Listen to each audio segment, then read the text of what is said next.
नमस्कार मित्रों, आज हम लेकर आए हैं आपके लिए भगवत गीता का अध्याय 13, जिसमें स्वामी श्री कृष्ण ने अर्जुन से कुछ विशेष विषयों पर वार्तालाप की है। तो चलिए दोस्तों, शुरू करते हैं आज के इस बेहतरीन अध्याय को।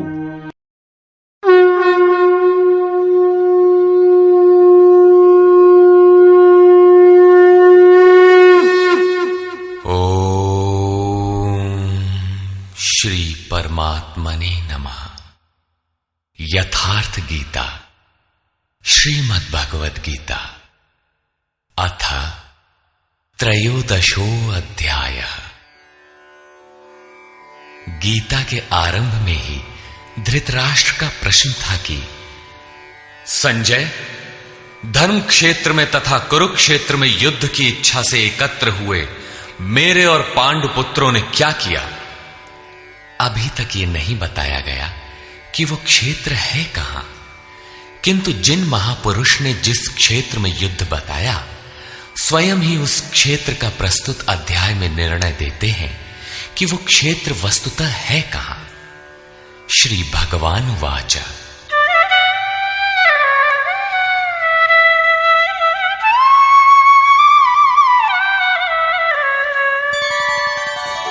इदं शरीरं कौन्तेय क्षेत्रमित्यभिधीयते,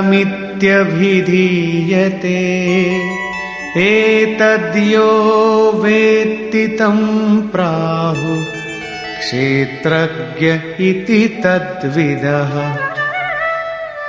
कौन्तेय, ये शरीर ही एक क्षेत्र है और इसको जो भली प्रकार जानता है वो क्षेत्रज्ञ है। वो उसमें फंसा नहीं है बल्कि उसका संचालक है, ऐसा उस तत्व को विदित करने वाले महापुरुषों ने कहा है। शरीर तो एक ही है, उसमें धर्म क्षेत्र और कुरुक्षेत्र ये दो क्षेत्र कैसे? वस्तुतः इस एक ही शरीर के अंतराल में अंतःकरण की दो प्रवृत्तियां पुरातन हैं। एक तो परम धर्म परमात्मा में प्रवेश दिलाने वाली पुण्यमयी प्रवृत्ति दैवी संपद है, और दूसरी है आसुरी संपद, दूषित दृष्टिकोण से जिसका गठन है, जो नश्वर संसार में विश्वास दिलाती है। जब आसुरी संपद का बाहुल्य होता है तो यही शरीर कुरुक्षेत्र बन जाता है, और इसी शरीर के अंतराल में जब दैवी संपद का बाहुल्य होता है तो यही शरीर धर्म क्षेत्र कहलाता है। ये चढ़ाव उतार बराबर लगा रहता है, किंतु तत्वदर्शी महापुरुष के सान्निध्य से जब कोई अनन्य भक्ति द्वारा आराधना में प्रवृत्त होता है तो दोनों प्रवृत्तियों में निर्णायक युद्ध का सूत्रपात हो जाता है। क्रमशः दैवी संपद का उत्थान और आसुरी संपद का शमन हो जाता है। आसुरी संपद के सर्वथा शमन के उपरांत परम के दिग्दर्शन की अवस्था आती है। दर्शन के साथ ही दैवी संपद की आवश्यकता समाप्त हो जाती है, अतः वो भी परमात्मा में स्वतः विलय हो जाती है। भजने वाला पुरुष परमात्मा में प्रवेश पा जाता है। 11वें अध्याय में अर्जुन ने देखा कि कौरव पक्ष के अनंतर पांडव पक्ष के योद्धा भी योगेश्वर में विलीन होते जा रहे हैं। इस विलय के पश्चात पुरुष का जो स्वरूप है वही क्षेत्रज्ञ है। आगे देखें। क्षेत्रज्ञं चापि मां विद्धि सर्वक्षेत्रेषु भारत, क्षेत्र क्षेत्रज्ञयोर्ज्ञानं यत्तज्ज्ञानं मतं मम। हे अर्जुन, तू सब क्षेत्रों में क्षेत्रज्ञ मुझे ही जान, अर्थात मैं भी क्षेत्रज्ञ हूं। जो इस क्षेत्र को जानता है वो क्षेत्रज्ञ है, ऐसा उसे साक्षात जानने वाले महापुरुष कहते हैं। और श्री कृष्ण कहते हैं कि मैं भी क्षेत्रज्ञ हूं, अर्थात श्री कृष्ण भी एक ही योगेश्वर ही थे। क्षेत्र और क्षेत्रज्ञ अर्थात विकार सहित प्रकृति और पुरुष को तत्व से जानना ही ज्ञान है। ऐसा मेरा मत है। अर्थात साक्षात्कार सहित इनकी जानकारी का नाम ज्ञान है, कोरी बहस का नाम ज्ञान नहीं है। तत्क्षेत्रं यच्च यादृक् यद्विकारी यतश्च यत् स च यो यत्प्रभावश्च तत्समासेन मे शृणु। वो क्षेत्र जैसा है और जिन विकारों वाला है तथा जिस कारण से हुआ है, तथा वो क्षेत्रज्ञ भी जो है और जिस प्रभाव वाला है, वो सब मुझसे संक्षेप में सुन। अर्थात क्षेत्र विकार वाला है, किसी कारण से हुआ है, जबकि क्षेत्रज्ञ केवल प्रभाव वाला है। मैं ही कहता हूं, ऐसी बात नहीं है, ऋषि भी कहते हैं। ऋषिभिर्बहुधा गीतम् छन्दोभिर्विविधैः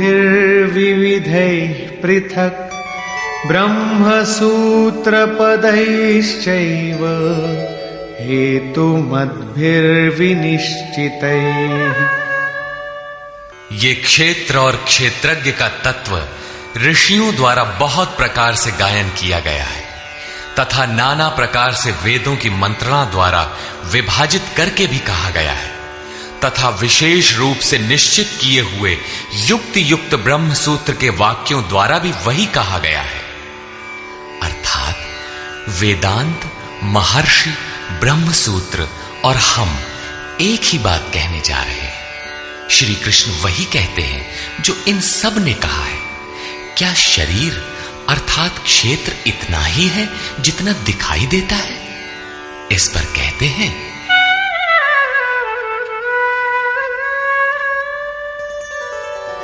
महाभूतान्यहंकारो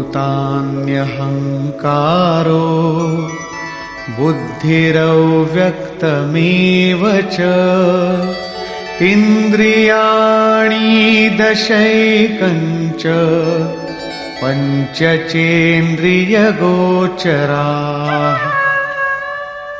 अर्जुन, पंच महाभूत अर्थात क्षिति, जल, पावक, गगन, समीर, अहंकार, बुद्धि और चित्त। चित्त का नाम न लेकर उसे अव्यक्त परा प्रकृति कहा गया, अर्थात मूल प्रकृति पर प्रकाश डाला गया है, जिसमें परा प्रकृति भी सम्मिलित है। उपर्युक्त आठों अष्टधा मूल प्रकृति है, तथा 10 इंद्रियां आंख, नाक, कान, त्वचा, जिह्वा, रसना, हाथ, पैर, उपस्थ तथा गुदा। एक मन और 5 इंद्रियों के विषय रूप, रस, गंध, शब्द और स्पर्श, तथा इच्छा, द्वेषः, सुखं दुःखं संघातश्चेतना धृतिः एतत् क्षेत्रं समासेन सविकारमुदारितम्।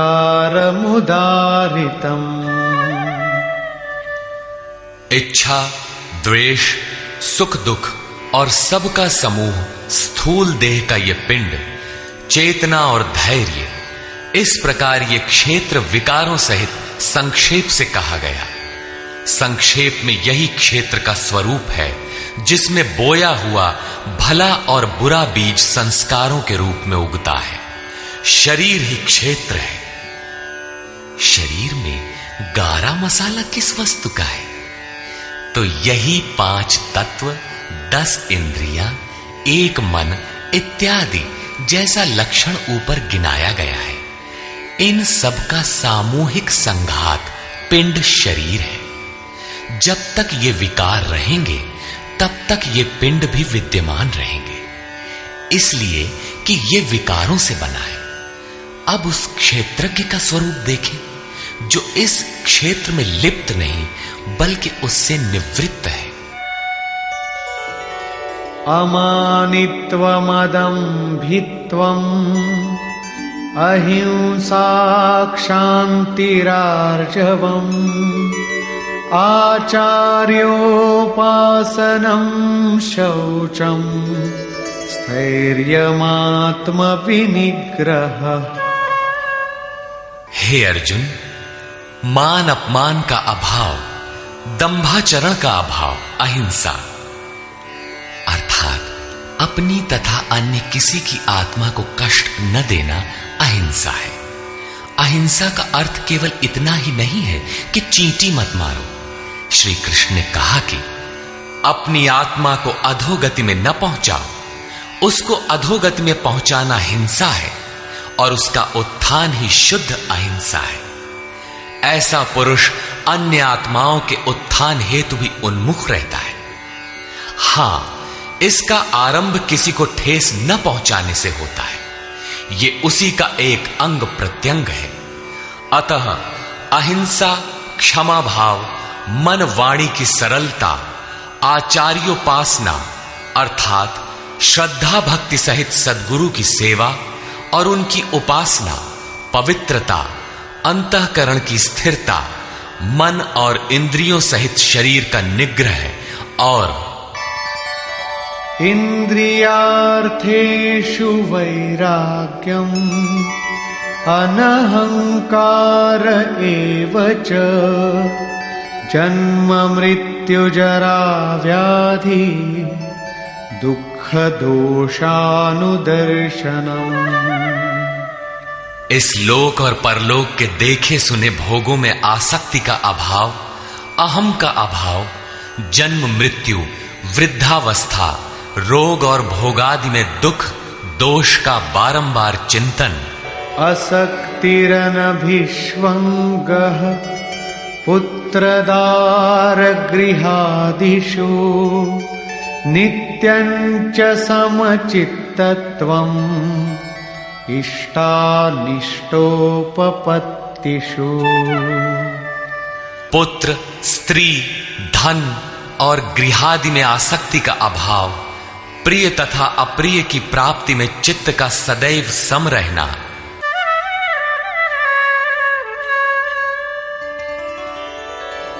मयि चानन्ययोगेन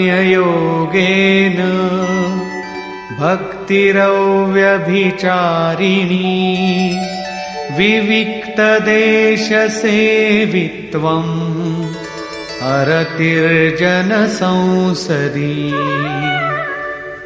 मुझ में अनन्य योग से श्री कृष्ण एक योगी थे, अर्थात ऐसे किसी महापुरुष में अनन्य योग अर्थात योग के अतिरिक्त अन्य कुछ भी स्मरण न करते हुए अव्यभिचारिणी भक्ति अर्थात इष्ट के अतिरिक्त किसी चिंतन का न आना, एकांत स्थान का सेवन, मनुष्यों के समूह में रहने की आसक्ति का न होना तथा अध्यात्मज्ञान नित्यत्वम् तत्त्वज्ञानार्थदर्शनम् एतज्ज्ञानमिति प्रोक्तम् अज्ञानं यदतोऽन्यथा।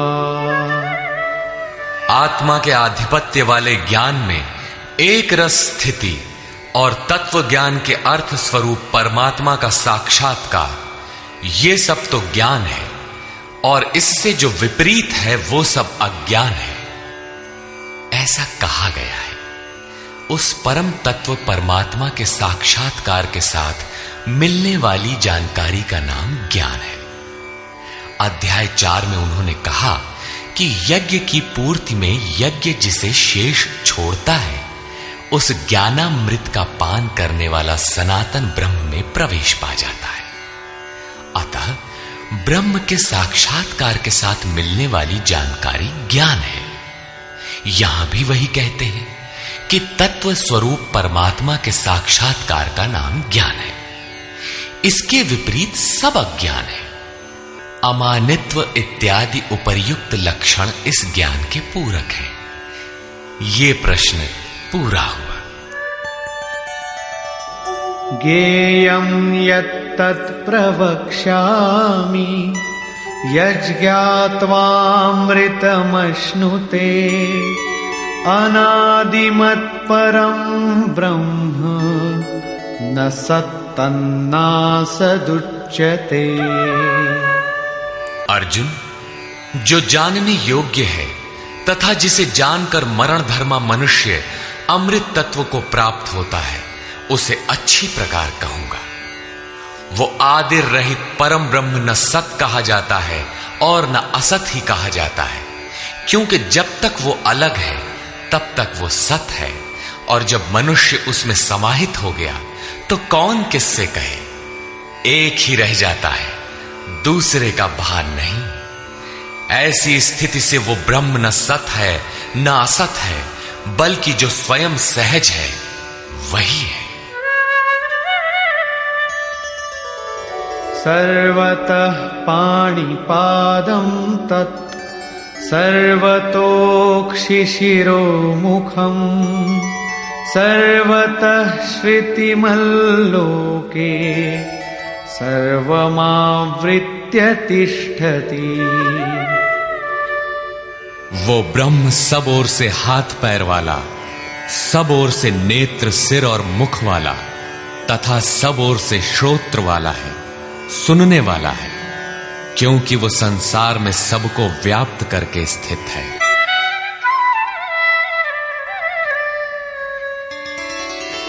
सर्वेन्द्रिय गुणाभासं सर्वेन्द्रिय विवर्जितम् असक्तं सर्वभृच्चैव निर्गुणं गुणभोक्तृ च।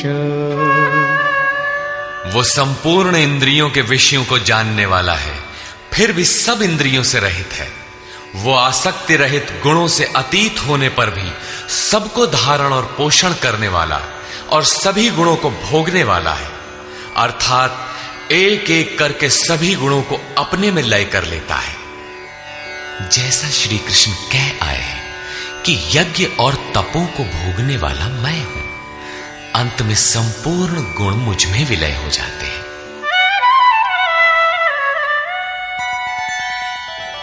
बहिरन्तश्च भूतानाम् अचरं चरमेव च सूक्ष्मत्वात् तदविज्ञेयम् दूरस्थं चान्तिके च तत्।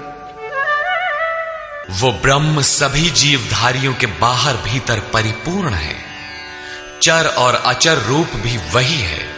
सूक्ष्म होने से वो दिखाई नहीं पड़ता, अविज्ञेय है, मन इंद्रियों से परे है तथा अति समीप और दूर भी वही है। अविभक्तं च भूतेषु विभक्तमिव च स्थितं भूतभर्तृ च तज्ज्ञेयम् ग्रसिष्णु प्रभविष्णु च। अविभाज्य होकर भी वो संपूर्ण चराचर भूतों में अलग अलग के सदृश प्रतीत होता है। वो जानने योग्य परमात्मा समस्त भूतों को उत्पन्न करने वाला, भरण और पोषण करने वाला और अंत में संहार करने वाला है। यहां बाह्य और आंतरिक दोनों भावों की ओर संकेत किया गया है। जैसे बाहर जन्म और भीतर जागृति, बाहर पालन और भीतर योग क्षेम का निर्वाह, बाहर शरीर का परिवर्तन और भीतर सर्वस्व का विलय, अर्थात भूतों की उत्पत्ति के कारणों का लय और उस लय के साथ ही अपने स्वरूप को प्राप्त हो जाता है। ये सब उसी ब्रह्म के लक्षण है। ज्योतिषामपि तज्ज्योतिः तमसः परमुच्यते ज्ञानं ज्ञेयं ज्ञानगम्यं हृदि सर्वस्य विष्ठितम्। वो ज्ञेय ब्रह्म ज्योतियों का भी ज्योति है, तम से अति परे कहा जाता है। वो पूर्ण ज्ञान स्वरूप है, पूर्ण ज्ञाता है, जानने योग्य है और ज्ञान द्वारा ही प्राप्त होने वाला है। साक्षात्कार के साथ मिलने वाली जानकारी का नाम ज्ञान है। ऐसी जानकारी द्वारा ही उस ब्रह्म का प्राप्त होना संभव है। वो सबके हृदय में स्थित है, उसका निवास स्थान हृदय है, अन्यत्र ढूंढने पर वो नहीं मिलेगा। अतः हृदय में ध्यान तथा योगाचरण द्वारा ही उस ब्रह्म की प्राप्ति का विधान है। इति क्षेत्रं तथा ज्ञानम् ज्ञेयं चोक्तं समासतः मद्भक्त एतद्विज्ञाय मद्भावायोपपद्यते। हे अर्जुन, बस इतना ही क्षेत्र ज्ञान तथा जानने योग्य परमात्मा का स्वरूप संक्षेप में कहा गया है। इसे जानकर मेरा भक्त मेरे साक्षात स्वरूप को प्राप्त होता है। अभी तक योगेश्वर श्री कृष्ण ने जिसे क्षेत्र कहा था उसी को प्रकृति, और जिसे क्षेत्रज्ञ कहा था उसी को अब पुरुष शब्द से इंगित करते हैं। प्रकृतिं पुरुषं चैव विद्यनादि उभावपि विकारांश गुणांश्चैव विद्धि प्रकृति संभवान्। ये प्रकृति और पुरुष दोनों ही अनादि जान, ऐसा संपूर्ण विकार तथा त्रिगुण प्रकृति से ही उत्पन्न हुए जान। कार्यकरण कर्तृत्वे हेतुः प्रकृतिरुच्यते पुरुषः सुख दुःखानां भोक्तृत्वे हेतुरुच्यते। कार्य और करण अर्थात जिसके द्वारा कार्य किए जाते हैं, विवेक, वैराग्य इत्यादि, तथा अशुभ कार्य होने में काम, क्रोध इत्यादि कारण है। उनको उत्पन्न करने में हेतु प्रकृति कही जाती है, और ये पुरुष सुख दुखों को भोगने में कारण कहा जाता है। प्रश्न उठता है कि क्या वो भोगता ही रहेगा या इससे कभी छुटकारा भी मिलेगा? जब प्रकृति पुरुष दोनों ही अनादि हैं, तब कोई उनसे छूटेगा कैसे? इस पर कहते हैं, पुरुषः प्रकृतिस्थो हि भुङ्क्ते प्रकृतिजान् गुणान् कारणं गुणसङ्गोऽस्य सदसद्यो निजन्मसु। प्रकृति के बीच में खड़ा होने वाला पुरुष ही प्रकृति से उत्पन्न हुए गुणों के कार्य रूप पदार्थों को भोगता है, और इन गुणों का संग ही इस जीवात्मा के अच्छी तथा बुरी योनियों में जन्म लेने का कारण है। ये कारण अर्थात प्रकृति के गुणों का संग समाप्त होने पर ही जन्म मृत्यु से मुक्ति मिलती है। अब उस पुरुष पर प्रकाश डालते हैं कि वो किस प्रकार प्रकृति में खड़ा है। उपद्रष्टानुमन्ता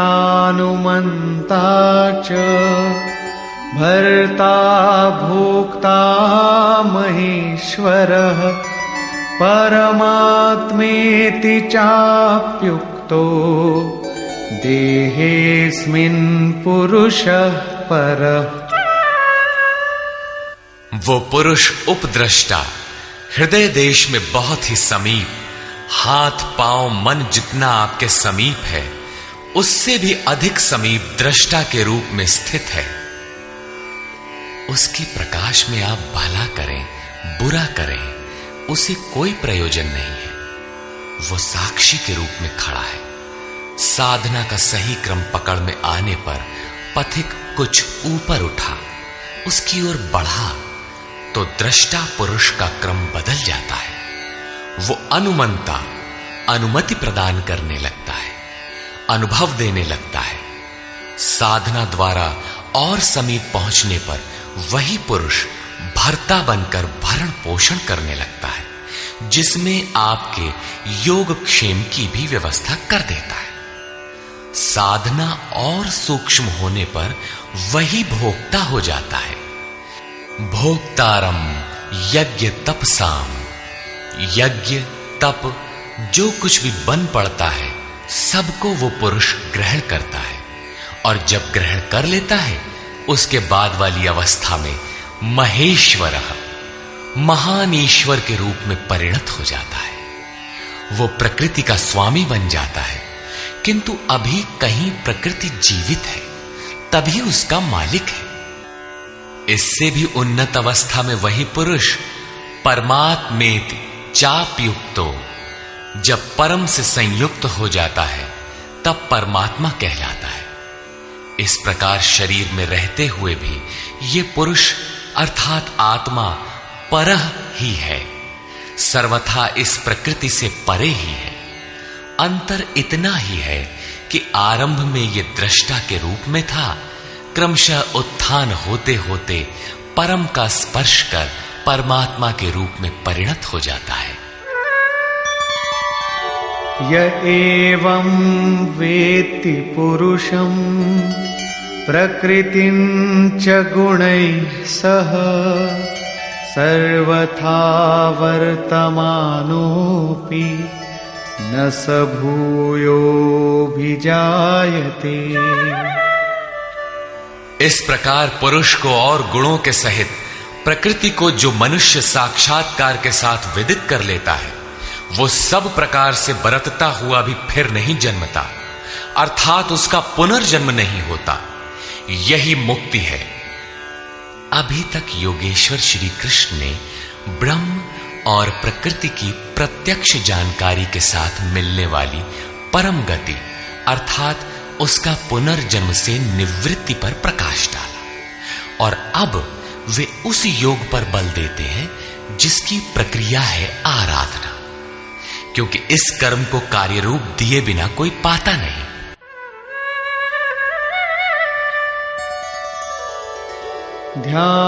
ध्यानेनात्मनि पश्यन्ति केचिदात्मानमात्मना अन्ये सांख्येन योगेन कर्मयोगेन चापरे।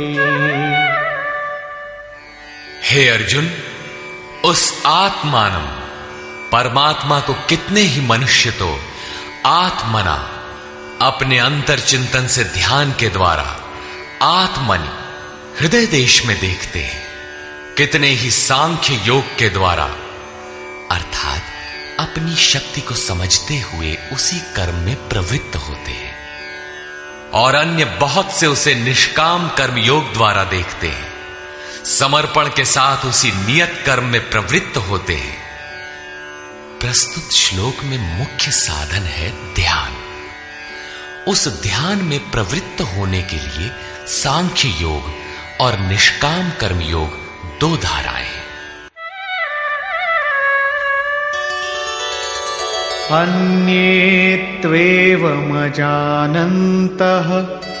श्रुत्वान्येभ्य उपासते तेऽपि चातितरन्त्येव मृत्युं श्रुतिपरायणा। परंतु दूसरे जिनको साधना का ज्ञान नहीं है, वे इस प्रकार न जानते हुए अन्येभ्यः दूसरे जो तत्व के जानने वाले महापुरुष हैं उनके द्वारा सुनकर ही उपासना करते हैं, और वे सुनने के परायण हुए पुरुष भी मृत्यु रूपी संसार सागर से निसंदेह तर जाते हैं। अतः कुछ भी पार न लगे तो सत्संग करें। यावत् संजायते किंचित सत्वं स्थावरजंगमम्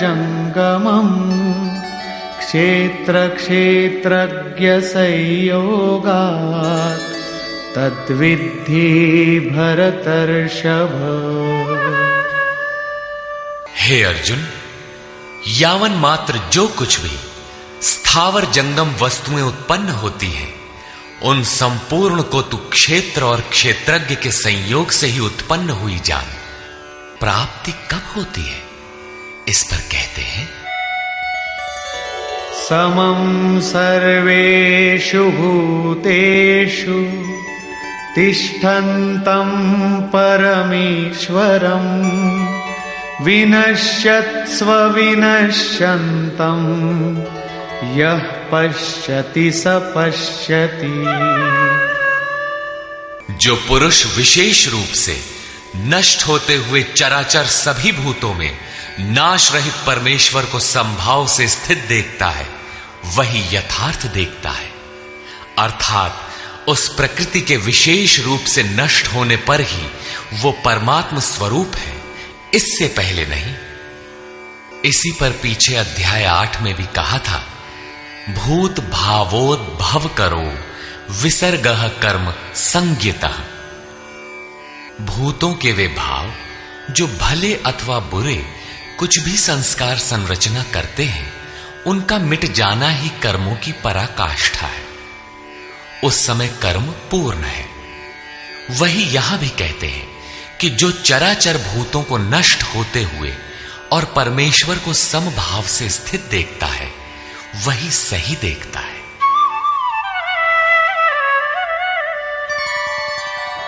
समं पश्यन् हि सर्वत्र समवस्थितमीश्वरं न हि नस्त्यात्मनात्मानं ततो याति परां गतिम्।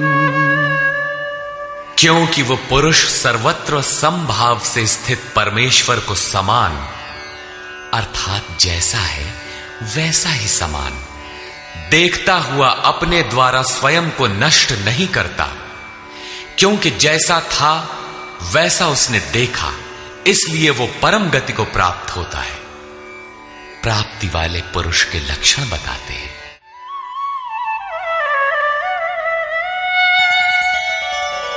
प्रकृत्यैव च कर्माणि क्रियमाणानि सर्वशः यः पश्यति तथात्मानम् अकर्तारं स पश्यति। जो पुरुष संपूर्ण कर्मों को सब प्रकार से प्रकृति द्वारा ही किया जाता देखता है, अर्थात जब तक प्रकृति है तभी तक कर्मों का होना देखता है तथा आत्मा को अकर्ता देखता है, वही यथार्थ देखता है।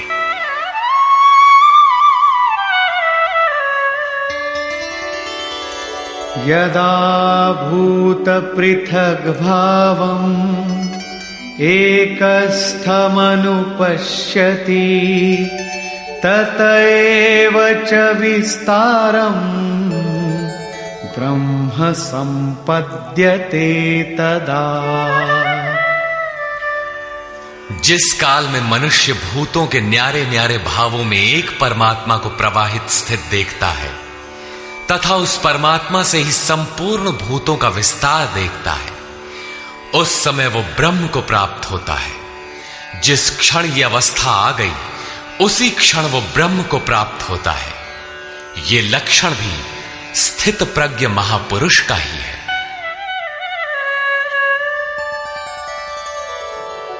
अनादित्वान् निर्गुणत्वात् परमात्मायमव्ययः शरीरस्थोऽपि कौन्तेय न करोति न लिप्यते। कौन्तेय, अनादि होने से और गुणातीत होने से ये अविनाशी परमात्मा शरीर में स्थित होते हुए भी वास्तव में न करता है और न लिप्त ही होता है। किस प्रकार? यथा सर्वगतं सौक्ष्म्याद् आकाशं नोपलिप्यते सर्वत्रावस्थितो देहे तथात्मानोपलिप्यते। जिस प्रकार सर्वत्र व्याप्त हुआ आकाश सूक्ष्म होने के कारण लिप्त नहीं होता, ठीक वैसे ही सर्वत्र देह में स्थित हुआ भी आत्मा गुणातीत होने के कारण देह के गुणों से लिप्त नहीं होता। आगे कहते हैं,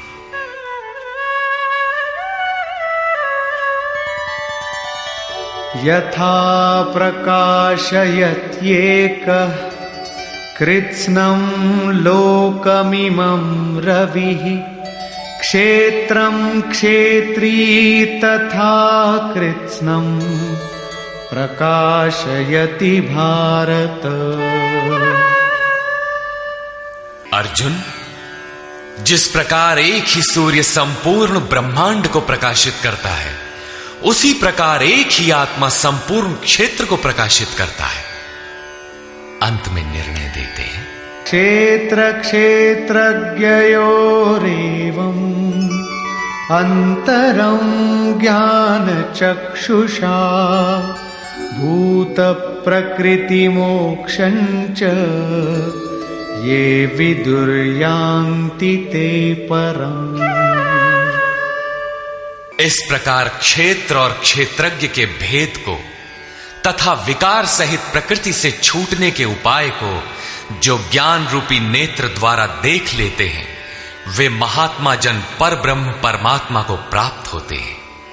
अर्थात क्षेत्र क्षेत्रज्ञ को देखने की आंख ज्ञान है और ज्ञान साक्षात्कार का ही पर्याय है।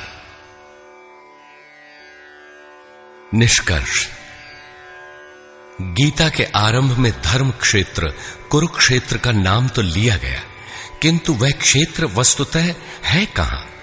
वह स्थल बताना शेष था, जिसे स्वयं शास्त्रकार ने प्रस्तुत अध्याय में स्पष्ट किया। कौन्तेय, यह शरीर ही एक क्षेत्र है। जो इसको जानता है वह क्षेत्रज्ञ है। वह इसमें फंसा नहीं बल्कि निर्लेप है, इसका संचालक है। अर्जुन, संपूर्ण क्षेत्रों में मैं भी क्षेत्रज्ञ हूं। अन्य महापुरुषों से अपनी तुलना की। इससे स्पष्ट है कि श्री कृष्ण भी एक योगी थे, क्योंकि जो जानता है वह क्षेत्रज्ञ है, ऐसा महापुरुषों ने कहा है। मैं भी क्षेत्रज्ञ हूं, अर्थात अन्य महापुरुषों की तरह मैं भी हूं। उन्होंने क्षेत्र जैसा है जिन विकारों वाला है तथा क्षेत्रज्ञ जिन प्रभावों वाला है उस पर प्रकाश डाला। मैं ही कहता हूं ऐसी बात नहीं है, महर्षियों ने भी यही कहा है। वेद के छंदों में भी उसी को विभाजित करके दर्शाया गया है। ब्रह्म सूत्र में भी वही मिलता है। शरीर अर्थात जो क्षेत्र है, क्या इतना ही है जितना दिखाई देता है? इसके होने के पीछे जिनका बहुत बड़ा हाथ है, उन्हें गिनाते हुए बताया कि अष्टधा मूल प्रकृति, अव्यक्त प्रकृति, 10 इंद्रियां और मन, इंद्रियों के 5 विषय, आशा, तृष्णा और वासना, इस प्रकार इन विकारों का सामूहिक मिश्रण यह शरीर है। जब तक ये रहेंगे तब तक शरीर किसी न किसी रूप में रहेगा ही। यही क्षेत्र है जिसमें बोया भला बुरा बीज संस्कार रूप में उगता है। जो इसका पार पा लेता है वह क्षेत्रज्ञ है। क्षेत्रज्ञ का स्वरूप बताते हुए उन्होंने ईश्वरीय गुण धर्मों पर प्रकाश डाला और कहा कि क्षेत्रज्ञ इस क्षेत्र का प्रकाशक है। उन्होंने बताया कि साधना के पूर्ति काल में परम तत्व परमात्मा का प्रत्यक्ष दर्शन ही ज्ञान है। ज्ञान का अर्थ है साक्षात्कार। इसके अतिरिक्त जो कुछ भी है अज्ञान है। जानने योग्य वस्तु है परात्पर ब्रह्म। वह न सत है न असत, इन दोनों से परे है। उसे जानने के लिए लोग हृदय में ध्यान करते हैं, बाहर मूर्ति रखकर नहीं। बहुत से लोग सांख्य माध्यम से ध्यान करते हैं, तो शेष निष्काम कर्म योग, समर्पण के साथ उसकी प्राप्ति के लिए उसी निर्धारित कर्म आराधना का आचरण करते हैं। जो उसकी विधि नहीं जानते, वे तत्व स्थित महापुरुष के द्वारा सुनकर आचरण करते हैं। वे भी परम कल्याण को प्राप्त हो जाते हैं। अतः कुछ भी समझ में न आए तो उसके ज्ञाता महापुरुष का सत्संग आवश्यक है।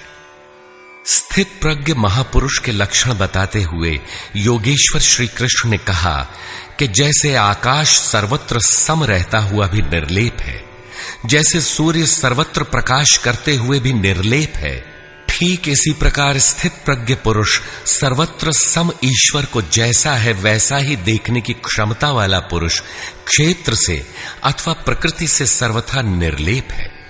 अंत में उन्होंने निर्णय दिया कि क्षेत्र और क्षेत्रज्ञ की जानकारी ज्ञान रूपी नेत्रों द्वारा ही संभव है। ज्ञान, जैसा कि पीछे बताया गया, उस परमात्मा के प्रत्यक्ष दर्शन के साथ मिलने वाली जानकारी है। शास्त्रों को बहुत रटकर दोहराना ज्ञान नहीं, बल्कि अध्ययन तथा महापुरुष को उस कर्म को समझकर, उस कर्म पर चलकर मन सहित इंद्रियों के निरोध और उस निरोध के भी विलय काल में परम तत्व को देखने के साथ जो अनुभूति होती है, उसी अनुभूति का नाम ज्ञान है। क्रिया आवश्यक है। इस अध्याय में मुख्यतः क्षेत्रज्ञ का विस्तार से वर्णन किया गया। वस्तुतः क्षेत्र का स्वरूप व्यापक है। शरीर कहना तो सरल है, किंतु शरीर का संबंध कहां तक है? तो समग्र ब्रह्मांड मूल प्रकृति का विस्तार है। अनंत अंतरिक्षों तक आपके शरीर का विस्तार है। उनसे आपका जीवन ऊर्जस्वी है। उनके बिना आप जी नहीं सकते। यह भूमंडल, विश्व, जगत, देश, प्रदेश और आपका यह दिखाई देने वाला शरीर उस प्रकृति का एक टुकड़ा भी नहीं है। इस प्रकार क्षेत्र का ही इस अध्याय में विस्तार से वर्णन है। अतः ओम तत्सदिति श्रीमद् भगवद गीता सूपनिषत्सु ब्रह्म विद्यायाम योग शास्त्रे श्री कृष्णार्जुन संवादे क्षेत्र क्षेत्रज्ञ विभाग योगो नाम त्रयोदशोऽध्यायः। इस प्रकार स्वामी अड़गड़ानंद कृत श्रीमद् भगवद गीता के भाष्य यथार्थ गीता का 13वां अध्याय पूर्ण होता है। हरि ओम तत्सत।